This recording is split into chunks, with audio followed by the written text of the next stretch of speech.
आज सोयाबीन कापूस उत्पादक शेतकऱ्यांच्या हक्कासाठीच्या या अन्नत्याग आंदोलनाचा सोमठाणा गावामध्ये माझा दुसरा दिवस आहे। या निमित्तानं जमलेले सगळे आमचे पत्रकार बांधव, मोठ्या संख्येने जमलेले सगळे शेतकरी बांधव, तरुण मित्र, भावांनो, या वर्षी दुष्काळाची परिस्थिती आहे। येलो मोझॅक नावाचा व्हायरस आला, त्यामुळं सोयाबीनच्या उत्पादनात मोठ्या प्रमाणात घट झाली। लाल्या आणि बोंडअळीमुळे कापसाचं प्रमाण उद्ध्वस्त झालं आणि दुष्काळी परिस्थिती आहे तरी सुद्धा सरकार सरसकट दुष्काळ जाहीर करायला तयार नाही। एका एकराचा सोयाबीनचा खर्च 36,000 रुपये आणि मिळणारा त्याच्यातून उत्पादन फक्त 18 ते 20,000 रुपये अशी परिस्थिती आहे। कापसाचा एकराचा खर्च 40,000 रुपये आणि मिळणारं उत्पन्न कुठे 25-30,000 आणि कुठे 0 अशी परिस्थिती आहे। आमची मागणी आहे की सरकारने तातडीनं सरसकट दुष्काळ जाहीर करावा आणि येलो मोझॅक बोंडअळीमुळे जे नुकसान झालं, पावसाचा खंड पडल्यामुळे जे नुकसान झालं, त्याच्या पोटी सरसकट शेतकऱ्यांना एकरी 10,000 रुपये नुकसान भरपाई द्यावी। सोयाबीनला प्रति क्विंटल 9,000 रुपये भाव द्यावा, कापसाला प्रति क्विंटल 12,500 रुपये भाव द्यावा। सरकारने भाव देऊ नये, सरकार भिकारचोट आहे, देणार नाही आम्हाला माहित आहे। सरकारने आमच्या छातीवरून उठावं, सोयाबीनची निर्यात करावी, निर्यात शुल्क त्याला प्रोत्साहनपर अनुदान द्यावं, बाहेरच्या देशातून सोयाबीन आयात करू नये आणि 0 केलेला तेलाचा आयात शुल्क 30% करावं आणि सोयाबीनचा 5% GST रद्द करावा, अशी आमची या आंदोलनाची मागणी आहे। त्याचबरोबर हक्काचा पीक विमा द्यावा, सरसकट शेतकऱ्यांना कर्जमुक्त करावं आणि जंगली जनावरांच्या त्रासापासून वाचण्यासाठी शेतीला मजबूत असं सिमेंटची भिंत बांधून कंपाऊंड करून द्यावं, बँकांनी होल्ड केलेल्या अनुदानाचे पैसे रिलीज करावे, अशा यासह अनेक मागण्या घेऊन हे आंदोलन गेल्या 5 नोव्हेंबर पासून आमचं सुरू आहे। आम्ही एल्गार रथयात्रा काढली, 50,000 शेतकऱ्यांचा मोर्चा 20 नोव्हेंबरला बुलढाण्यामध्ये निघाला। उत्स्फूर्तपणे स्वयं खर्चानं, स्वतःच्या खर्चानं हजारो शेतकरी या मोर्चात सहभागी झाले। आज त्या शेतकऱ्यांनी मागणी केली आहे की आम्ही मरणाच्या दारात उभे आहोत, सरकार 1 रुपयाची मदत करायला आम्हाला तयार नाही। मागच्या वर्षीच्या नुकसान भरपाईचे भरपूर पैसे अजून पेंडिंग आहेत ऑनलाईनच्या भानगडीमध्ये, त्यामुळं सरकारला आम्ही सांगितलं की 8 दिवसात तुम्ही मार्ग काढला नाही तर 29 तारखेला आम्ही मंत्रालयाचा ताबा घेऊ, कारण हे मंत्रालय आमचं आहे, आमच्या पैशातनं उभं राहिलेलं आहे। सामान्य माणसाने टॅक्स पे केला आणि त्या टॅक्स पेअरच्या पैशातनं मंत्री तिथं मजा मारतात, AC मध्ये बसतायत आणि तिथं मजा आणि मस्ती या सगळ्या सत्तेतल्या लोकांची चालू आहे आणि गावगाड्यातला सामान्य माणूस मात्र आज मरणाच्या दारात उभा आहे। म्हणून हे मंत्रालय आम्ही ताब्यात घेणार असा इशारा दिल्यावर काल मला 100 पोलीस माझ्या घरी अचानक आले आणि चर्चा करू म्हणून मला अटक केली आणि न्यायालयासमोर हजर केलं आणि सांगितलं रविकांत तुपकरला 15 दिवस तुरुंगात टाका, याच्यामुळे महाराष्ट्राची शांतता बिघडते। न्यायालयाने आमचं म्हणणं ऐकून घेतलं आणि सत्य परेशान हो सकता है लेकिन पराजित नाही, माझी जामिनावर मुक्तता केली। जामिनावर मुक्त केल्यानंतर तातडीनं मी माझ्या सहकाऱ्यांशी न्यायालयातच निर्णय घेतला। मला अटक केल्यावर सोमठाणा गावातल्या महिलांचे मला फोन आले, चिखली तालुक्यातून। या गावातल्या महिला म्हणल्या की तुम्हाला जर अटक होत असेल, तुमचं काही बरं वाईट होत असेल तर आम्ही सुद्धा लेकरा बाळा सगळ्यात आत्महत्या करू। आणि त्या महिला रडत होत्या। त्या महिलांना मी समजावून सांगितलं, म्हटलं ताई तुम्ही असं करू नका। पळसखेड गायकवाड गावातून सुद्धा महिलांचे फोन आले, अशा स्वरूपाचे शेकडो फोन मला त्या दरम्यान आले की आम्ही आमच्या जीवाचं बरं वाईट करतो। मी म्हटलं तुमच्या जीवाचं बरं वाईट करू नका, मी सुटल्यावर तुम्हाला भेटायला येतो। न्यायालयातून सुटलो, या गावात या महिलांना भेटायला आलो आणि मी त्या क्षणी ठरवलं या महिलांना, या शेतकऱ्यांना उभारी देणं गरजेचं आहे। म्हणून सोमठाणा गावातूनच या अन्नत्याग आंदोलनाची सुरुवात कालपासून केलेली आहे। सरकार हे आंदोलन मोडू पाहत आहे, आम्हाला जबरदस्ती अटक करायची, तुरुंगात टाकायचं, काही गुन्हा केलेला नसताना एका बाजूला ज्यांच्यावर अटकेची टांगती तलवार आहेत असे लोक सर्रास फिरतायत, वरलीवाले, मटक्यावाले, जुगारवाले, 2 नंबरवाले उजळ माथ्यानं फिरतायत आणि आमच्यासारखे सोयाबीन कापसाला भाव मागणारे शेतकऱ्यांच्या पोरांवर तुम्ही खटले दाखल करता, आम्हाला तुरुंगात टाकता. लाज वाटली पाहिजे सरकारला. तुम्ही कुणाच्या बाजूना? आम्ही सोयाबीनला भाव मागतोय, कापसाला भाव मागतोय, बापाच्या घामाचं दाम मागतोय. आम्ही काही भीक मागत नाहीये, आम्ही काही जास्त मागत नाही, आम्ही रास्त मागतोय. आमच्या मायचं कुंकू वाचवणं आणि बापाची फासाकडे जाणारी पावलं थांबवणं, याच्यासाठी आमची शेतकऱ्याची कष्ट करायची लढाई लक्षात ठेवा. सरकार दुसऱ्याच काहीतरी पुंगाण्या सोडून दुसरे प्रश्न चर्चेत आणून आमच्या मूळ प्रश्नापासून लक्ष विचलित करण्याचं काम सरकारमधलेच काही लोक त्या ठिकाणी करतायत. मी सरकारला सांगू इच्छितो की सोयाबीन कापूस उत्पादक शेतकरी आज मरणाच्या दारात उभा आहे. या शेतकऱ्याला जर का तुम्ही 28 तारखेपर्यंत मदत केली नाही तर 29 नोव्हेंबरला गावगाड्यातला महाराष्ट्रातला शेतकरी मंत्रालयाचा ताबा घेणारच आहे. ते आंदोलन आमचं मुंबईमध्ये होणारच आहे आणि इथं सोमठाणा गावामध्ये अन्नत्याग आंदोलन हजारो शेतकऱ्यांच्या साक्षीने सुरू राहणार आहे. या आंदोलनाला तुम्ही सगळ्या शेतकऱ्यांनी भरभरून प्रतिसाद दिला. आज तर गाड्या लावायला सुद्धा जागा नाही, एवढ्या मोठ्या प्रमाणामध्ये लोकांची संख्या त्या ठिकाणी पाठिंबा द्यायला आलेली आहे. गावगाड्यातला तरुण संतापलेला आहे. मला लोक कानात विचारतात, जाळपोळ करू का, हिंसक करू का? मी म्हटलं हिंसक करू नका, जाळपोळ करू नका. मी महाराष्ट्रातल्या तमाम शेतकऱ्यांना सांगतो, तुम्ही माझ्या तब्येतीबद्दल चिंता व्यक्त करताय, या आंदोलनाबद्दल चिंता व्यक्त करताय, पण मी एक सांगू इच्छितो की माझ्या जीवाचं काही झालं तरी चालेल. या सरकारला जर माझा जीव घ्यायचा असेल तर सरकारने कुशाल माझा जीव घ्यावा. मी या सरकारला माझ्या जीवाचा रक्ताचा नैवेद्य दाखवायला तयार आहे, पण लाखो शेतकऱ्यांच्या खात्यात पैसे टाका आणि आमच्या शेतकऱ्याला दिलासा द्या. मी फासावर सुद्धा जायला तयार आहे. मी जीवाची पर्वा करणारा माणूस नाही. मी जे करतो ते प्रामाणिकपणे करतो, जे करतो ते मनापासून करतो आणि इमानदारीने करतो. काही सत्ताधारी पुढारी या आंदोलन दडपण्याचा प्रयत्न करतायत. इथे तहसीलदारांना पत्र घेऊन पाठवलं, आम्हाला सांगितलं मागण्या तुमच्या मागण्यांचं बघू, पण पहिले आंदोलन मागे घ्या. मी त्यांना सांगितलं जोपर्यंत मागण्या मान्य होत नाही तोपर्यंत आम्ही लढाईचं मैदान सोडणार नाही, अशी आमची भूमिका ठरलेली आहे. जीव गेला तरी चालेल, प्राण गेला तरी चालेल, पण आंदोलनापासून माघार नाही. आम्हाला सोयाबीन कापूसवाल्या शेतकऱ्यांना, शेतमजुरांना न्याय मिळाल्याशिवाय आमचं मान जरी कापली, गोळीबार करा, लटकवा, फासावर लटकवा, तुरुंगात टाका, तुम्हाला जे करायचं ते करा, पण पोलिसांनाही सांगतो सरकारच्या इशाऱ्यावर एवढं काम करू नका. सरकार सांगणार तुम्ही ऐकणार. तुम्ही पण शेतकऱ्यांची पोर आहात. जर का चुकून लाठीचार्ज करायचा प्रयत्न केला, गोळीबार करायचा प्रयत्न केला तर अख्ख्या महाराष्ट्रात हाहाकार माजल्याशिवाय राहणार नाही. सरकारने ध्यानात ठेवावं. मी तमाम बुलढाणा जिल्ह्यासह महाराष्ट्रातल्या तमाम शेतकऱ्यांना सांगतो की आता हातावर हात धरून बसायचं नाही. उद्यापासून तुम्ही आपापल्या गावामध्ये या आंदोलनाला समर्थन म्हणून आपापल्या गावामध्ये प्रभात फेऱ्या काढा. या आंदोलनाच्या समर्थनार्थ गावाच्या चावडीवर धरणे आंदोलन धरा, गावाच्या चावडीवर साखळी उपोषण चालू करा आणि उद्यापासून अख्ख्या महाराष्ट्रामध्ये गावगाड्यामध्ये सगळे शेतकरी उद्यापासून आंदोलनाला सुरुवात करतील. अख्ख्या महाराष्ट्रातला शेतकरी गावागावात तुम्हाला रस्त्यावर दिसेल. शांततेच्या मार्गाने आंदोलन करा.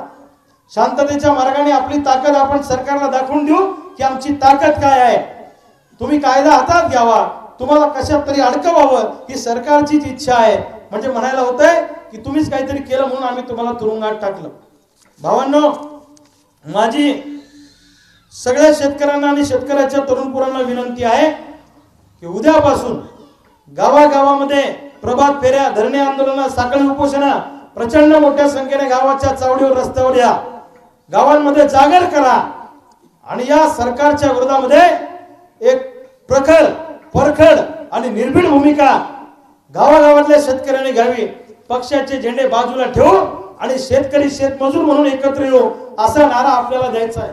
हे आंदोलन पक्षाचं नाही, संघटनेचं नाही, राजकारणाचं नाही. हे आंदोलन निव्वळ आणि निव्वळ सोयाबीन कापूस उत्पादक शेतकऱ्यांचं हे आंदोलन आहे.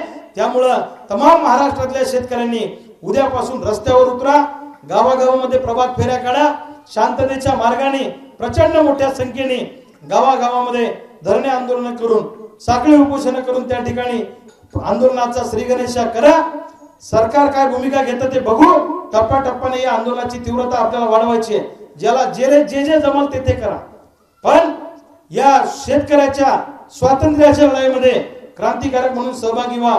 एवढंच मला महाराष्ट्रातल्या सगळ्या शेतकऱ्यांना आणि शेतकऱ्याच्या पोरांना सांगायचं आहे. आणि जे सोमठाणा गावाच्या परिसरामध्ये जिल्ह्यातले लोक असतील ते ताकदीनं या सोमठाणा गावामध्ये आपली शेतकऱ्याची ताकद दाखवण्यासाठी हातातलं काम बाजूला ठेवून या आंदोलनामध्ये सोमठाण्यामध्ये सहभागी व्हा आणि आपापल्या गावात सुद्धा आंदोलन करा. त्याचबरोबर 29 तारखेला मंत्रालय ताब्यात घेण्याचं जे आपलं आंदोलन आहे हे आंदोलन मुंबईमध्ये होणारच आहे.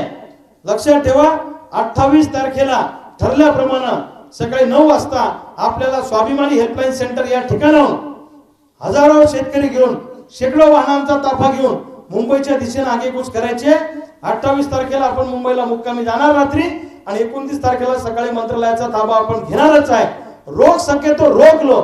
जेवढी ताकद सरकारमध्ये असेल, जेवढे पोलीस आमच्या अंगावर पाठवायचे असतील तेवढे पोलीस पाठवा. मरताव क्या नाही करता.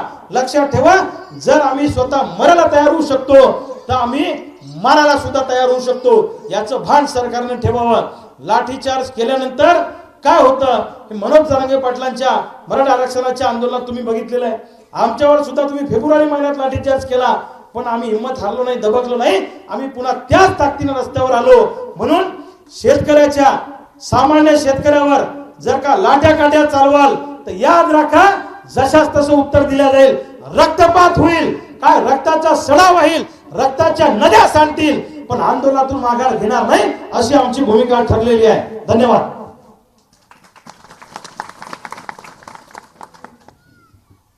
शासनाने आपल्याला आता थोड्या वेळापूर्वी काय निरोप पाठवला? शासनाने म्हणजे संबंधित तहसीलदार आणि या पोलीस स्टेशनचे ठाणेदार हे 2 अधिकारी या ठिकाणी आले आणि तहसीलदारांनी मला पत्र दिलं की तुमच्या मागण्या आम्ही शासनाकडे पाठवलेल्या आहेत. अरे त्या तर आम्हीच ठरवलेल्या आहे, म्हणजे काय नवीन केलं तुम्ही?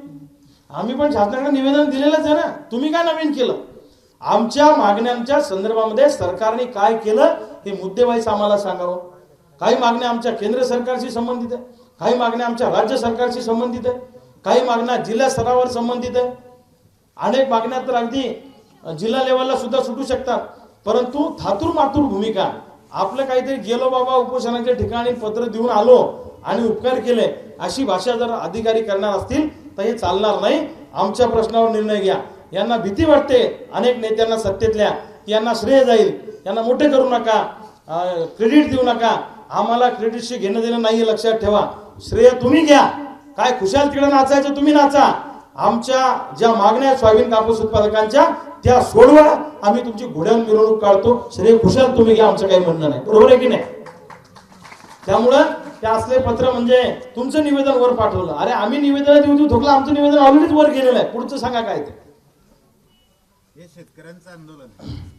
विविध पक्षांच्या कुठल्या नेत्यांनी तुम्हाला भेटी दिल्या, फोन केले? नेमका विविध पक्षांच्या शेतकऱ्यांच्या काय प्रतिक्रिया? मी काल अचानक न्यायालयासमोरून घोषणा केली की मी अन्नत्याग आंदोलनाला सोमठाण्याला बसणार आहे. मी आल्याबरोबर हजारो शेतकरी माझ्या पाठीशी, जसं माहीत पडलं सोशल मीडियावरून आणि माध्यमांमधून, तसे शेतकरी सोमठाण्याच्या दिशेने आले आणि या ठिकाणी मोठी सभा रात्री झाली.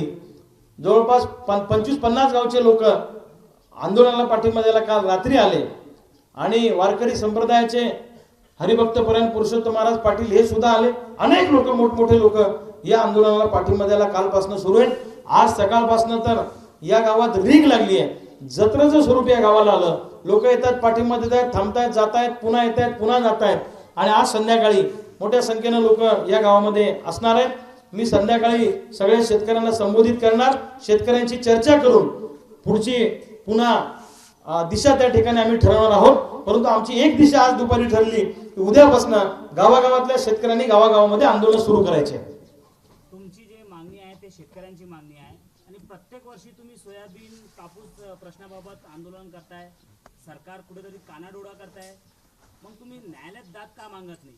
कारण जसं 3 कायदे मंजूर करण्यात आले होते तसे शेतकऱ्यांनी न्यायालयात दाद मागितली होती आणि न्यायालयाने शेतकऱ्याचं ऐकलं पण आहे. असं आहे की दिल्लीमध्ये जे शेतकऱ्यांचं आंदोलन झालं, 1 वर्ष हजारो शेतकरी दिल्लीमध्ये ठाण मांडून बसले. न झुकणाऱ्या सरकारला आंदोलनाच्या पातळीवर सरकारने झुकवलं. सरकार शेतकऱ्यांना गृहीत धरण्याचा प्रयत्न करत आहे. या सरकारला काय वाटतं तुम्हाला सांगू का, की शेतकऱ्यांच्या पाठीमागे कोणी नाहीये. हे शेतकरी असले भोळे बाबडे आहेत. हे जाती धर्मात विभागल्या गेलेले आहेत, पक्षात विभागल्या गेलेले आहेत, यांच्यासोबत कोण नाही. पण सरकारला सांगतो, गावगाड्यातला शेतकरी आता एकजूट झालेला आहे. यांना वाटतं सोयाबीन कापूसवाल्यांना राजाश्रय नाही, यांच्या पाठीमागे कोण नाही. सोयाबीन कापूसवाल्याच्या पाठीमागे कोणी जरी नसलं तरी सोयाबीन कापूसवाला तुमच्या छातावर बसून न्याय मिळवून घेतल्याशिवाय थांबणार नाही. या निर्धाराने शेतकऱ्याचा तरणा बाण पोरगा या आंदोलनामध्ये उतरलेला आहे. आणि न्यायालयात सुद्धा आम्ही जाऊ. या आंदोलनाची जर का सरकारने दखल घेतली नाही तर ते सुद्धा आमच्या वकिलाच्या टीमशी चर्चा करू आणि न्यायालयाचे दरवाजे सुद्धा आम्ही ठोकू आणि आमच्यावर होणारा अन्याय न्याय व्यवस्थेला आम्ही सांगू. दरवर्षी कापूस आणि सोयाबीन प्रश्नावर तुम्ही आंदोलन करताय आणि एकाकी पडताय. कुठल्याच राजकीय पक्षाला याबाबत इंटरेस्ट नाही. काय सांगाल त्या राजकीय पक्षांना? नाही, मला असं वाटतं की जेवढे राजकीय पक्ष आहेत त्यांना शेतकऱ्यांची मतं पाहिजे, पण शेतकऱ्यांचे प्रश्न सुटले पाहिजे का नाही का वाटत नाही, असं माझं म्हणणं आहे. या सोयाबीन कापसाच्या आंदोलनामध्ये सगळ्या विरोधी पक्षांनी उतरलं पाहिजे, पक्ष सोडून उतरलं पाहिजे, असं माझं म्हणणं आहे. आणि सगळ्याच राजकीय पक्षांनी हा सोयाबीन कापसाचा मुद्दा उचलला पाहिजे आणि हा सभागृहामध्ये लावून धरला पाहिजे, असं माझं म्हणणं आहे. ते का धरत नाही या बाबतीत त्यांना विचारा, ते स्पष्ट सांगतील, मी सांगू शकत नाही. पण तुम्ही दरवर्षी एकाकी पडताय, यावर तुमचं काय मत आहे? मी एकाकी नाहीये. पुढारी जरी माझ्या बरोबर नसले तरी गाव गड्यातला लाखोच्या संख्येने शेतकरी माझ्या बरोबर आहे, शेतकऱ्याचा पोरगा माझ्या बरोबर आहे. पुढाऱ्यांचं सोडा, लोक कुणाचं ऐकत नाही, लक्षात ठेवा. लोक आता स्वतःच्या मनाचे मालक आहेत. लोक अनेक पुढारी दबाव टाकतात, रविकांत तुपकरच्या आंदोलनात जाऊ नका, पण लोक ऐकत नाही. लोक म्हणतात तुमच्या पुरतं बोला, हे आंदोलन आमच्या अस्मितेचं आहे, हे आंदोलन आमच्या घामाच्या दामाचं, हे आंदोलन आमच्या हक्काची लढाई आहे. त्यामुळे लोक कुणाला जुमानत नाही. आता पण दबाव टाकणं सुरू आहे लोकांवर. सोमठाण्याला जाऊ नका, त्या दिशेनं प्रवास करू नका. ठीक आहे, जितका तुम्हाला दबाव टाकता येईल तितका टाका, माझं काही म्हणणं नाही. पण गावगाड्यातला शेतकऱ्याचा पोरगा जर का खवळला तर तो काय करू शकतो याचा प्रत्येक वेळोवेळी आम्ही दाखवून दिलेला आहे. नाही, मी पर्टिक्युलर कोणाचं नाव घेणार नाही, परंतु सत्ताधारी मंडळी, सत्तेतले प्रतिनिधी हे आंदोलन दडपण्यासाठी वारंवार प्रयत्न करतायत.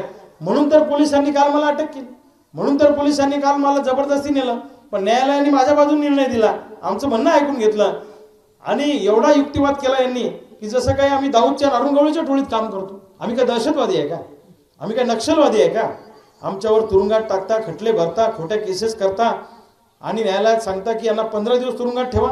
अरे इथं वरली मटक्यावाले उजळ माथ्याने फिरतायत, 2 नंबरवाले उघड छाती करून फिरतायत आणि त्यांना पकडायचं सोडून, चोर सोडून तुम्ही संन्यासाला फाशी द्यायला लागलेले. आम्ही घाबरणार नाही. चळवळी करून, सत्याग्रह करून इंग्रजांच्या विरोधात सुद्धा अनेक क्रांतिकारकांनी आपलं आयुष्य घालवलं. आम्ही सुद्धा शेतकऱ्यांच्या बाजूनं या सरकारच्या विरोधामध्ये, या पांढऱ्या कपड्यातल्या दरोडेखोरांच्या विरोधामध्ये आम्ही लढाई जारी ठेवणार. भले जीव गेला तरी चालेल, मागे हटणार नाही. मागच्या वेळी तुम्ही असंच अन्नत्याग आंदोलन केलंय आणि महाविकास आघाडी सरकार होते तेव्हा तुम्हाला शरद पवार साहेबांचा आणि आताचे जे उपमुख्यमंत्री आहे देवेंद्र फडणवीस यांचा फोन आला होता. आता काही फोन आलाय का त्यांचा? 2 वर्षापूर्वी जेव्हा मी अन्नत्याग आंदोलनाला बसलो होतो त्यावेळी नागपूरला बसलो. मला पोलिसांनी अटक करून माझ्या घरी आणलं, नजर कैदेत ठेवलं आणि त्या ठिकाणी जेव्हा माझी तब्येत खालावली, नंतर अनेक शेतकऱ्यांनी कायदा हातात घेतला, जाळपोळ झाली. मग मला उपमुख्यमंत्री अजितदादा पवार यांनी फोन करून चर्चेला बोलवलं. शिंदे साहेब त्यावेळी पालकमंत्री होते, देवेंद्रजींनी पण त्यावेळेला फोन केला आणि अजितदादांच्या मंत्रालयामध्ये 9 कॅबिनेट मंत्री, 13 सेक्रेटरी अशी बैठक झाली. दिल्लीपर्यंत आम्ही पाठपुरावा केला, दिल्लीत जाऊन बसलो. 23 लाख मेट्रिक टन सोयाबीन निर्यातीचा निर्णय केंद्र सरकारला घ्यायला लावला. त्या वर्षी सोयाबीनला 8,000 आणि कापसाला 12,000 रुपये भाव मिळाला होता. ते त्या आंदोलनाचं यश होतं. शेतकऱ्याच्या आंदोलनाकडे राजकीय दृष्ट्या सरकारकडे पाहू नये, आताही तातडीनं मार्ग काढावा. नाही तर एकदा का आंदोलन हाताच्या बाहेर गेलं आणि शेतकऱ्यांनी हे आंदोलन गावगाड्यातल्या हाती घेतलं तर मग मात्र या शेतकऱ्यांना रोखणं सरकारला सुद्धा मुश्किल होईल. उद्याची दिशा काय असणार आहे? नाही, सोमठाणा येथे काय नेमके काय तुमचं प्लॅनिंग आहे? नाही, आता सोमठाणा गावकरी आम्ही सगळे संध्याकाळी बसणार आहोत आणि सगळ्या सोमठाणा गावकरी ज्या पद्धतीने आम्ही सगळे चर्चा करून निर्णय रोज रात्री घेतो, कालही रात्री निर्णय घेतला, आजही रात्री बसून आम्ही पुढची दिशा ठरवू. पण सोमठाणा सोडून इतर गावातल्या सगळ्या लोकांनी आपापल्या गावामध्ये धरणे आंदोलन सुरू करावीत. उपोषण सगळे उपोषण सुरू करावीत आणि गावागावात प्रभात फेऱ्या काढून त्या ठिकाणी या सरकारचं थडगं बांधावं, सरकारच्या विरोधात प्रभात फेऱ्या काढाव्यात, निदर्शनं करावीत आणि सोयाबीन कापसाचा भाव मागण्यासाठी गावाच्या वेशीवर आंदोलन सुरू करावे. तुमचं अन्नत्याग आंदोलन आहे, पाणी सुरू आहे का? हा, पाणी तर मी पितोय, पण मी बाकी कुठल्याही पाण्याशिवाय मी कुठल्याही गोष्टीला स्पर्श करत नाही. मी कुठलंही अन्न सेवन करणार नाही. पाणी सोडून मी काही घेणार नाही असं मी ठरवलेलं आहे. जसं अंचरवाडी वाडीतून मनोज जरांगे पाटील यांनी मराठा आरक्षणासाठी अन्नत्याग आंदोलन सुरू केलं होतं, तसंच तुम्ही सोमठाण्यातून अन्नत्याग आंदोलन सुरू केलं आहे. शेतकऱ्याचे जरांगे पाटील म्हणून तुम्हाला काही लोक संबोधतात. नाही, असं आहे, मनोज जरांगे पाटलांचं काम खूप मोठं आहे. मी फार छोटा कार्यकर्ता आहे. आरक्षणाच्या प्रश्नावर करोडो मराठ्यांना त्यांनी एक करण्याचं काम केलं. त्यांच्या कामाविषयी आम्हाला सगळ्यांना आदर आहे. ते आमचे मित्रच आहेत. मी स्वतः भेटून त्यांना पाठिंबा दिला. 2.5-3 वर्षापूर्वी जेव्हा जरांगे पाटील साष्ट पिंपळगावला उपोषणाला बसले होते, तेव्हाही मी स्वतः त्यांना भेटायला साष्ट पिंपळगावला गेलो होतो पाठिंबा द्यायला. त्यामुळं आताच ते आंदोलन उठलं म्हणून आम्ही गेलो असं नाही. आम्ही 2-2.5 वर्षापूर्वी पण त्यांच्या आंदोलनाला पाठिंबा द्यायला साष्ट पिंपळगावला गेलो. यावर्षी पण गेलो आणि त्यांनाही आमच्या चळवळीबद्दल आदर आहे. त्यांनी घेतलेल्या लढ्याला आमचा भरभक्कम पाठिंबा सुरुवातीपासूनच आहे. उलट जेव्हा तो आरक्षणाचा प्रश्न ऐरणीवर आला तेव्हा आम्ही सोयाबीन कापसाचं आंदोलन 4-5 दिवस पुढे ढकलून नंतर सुरू केलं, कारण तोही प्रश्न त्या ठिकाणी महत्त्वाचा आहे असं आमचं म्हणणं आहे. आणि मी अन्नत्याग आंदोलन काही पहिल्यांदाच करतोय असं नाही. मी 2 वर्षापूर्वी सुद्धा अन्नत्याग आंदोलन सोयाबीन कापसासाठी केलं होतं. त्याच्या आधी पण मी अनेक वेळा अन्नत्याग आंदोलन केलेलं आहे. त्यामुळं 20 वर्षापासून आम्ही उपोषण, अन्नत्याग आंदोलन असेल, आंदोलनाच्या माध्यमातून सरकारवर दबाव टाकून शेतकऱ्यांना न्याय मिळवून देण्याचा प्रयत्न सुरुवातीपासून करतोय.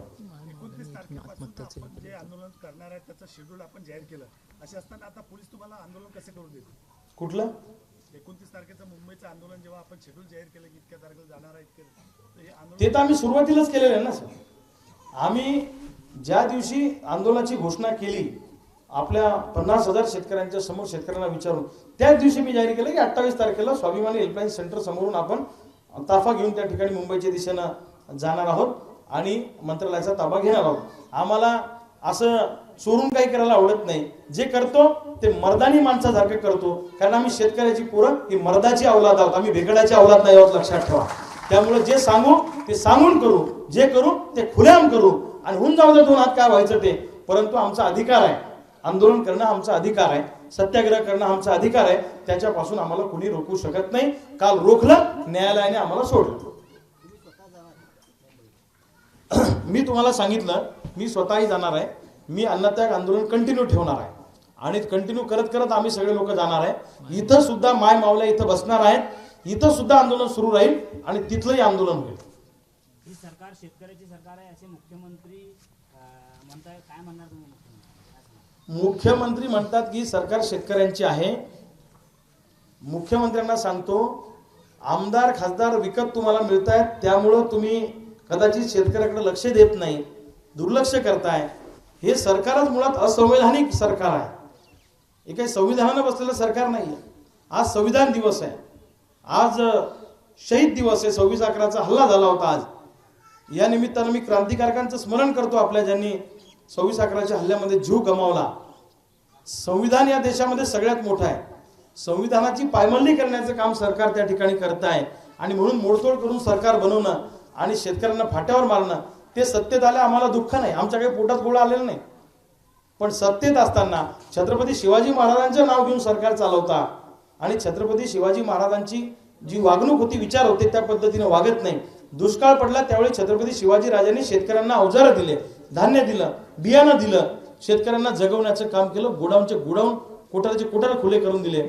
आणि आज छत्रपतींच्या नावानं सरकार चालवणारे मात्र दुष्काळाच्या छायेखाली आमचा शेतकरी मरत असताना मात्र हे सरकार मजा आणि मस्तीमध्ये गुंग आहे.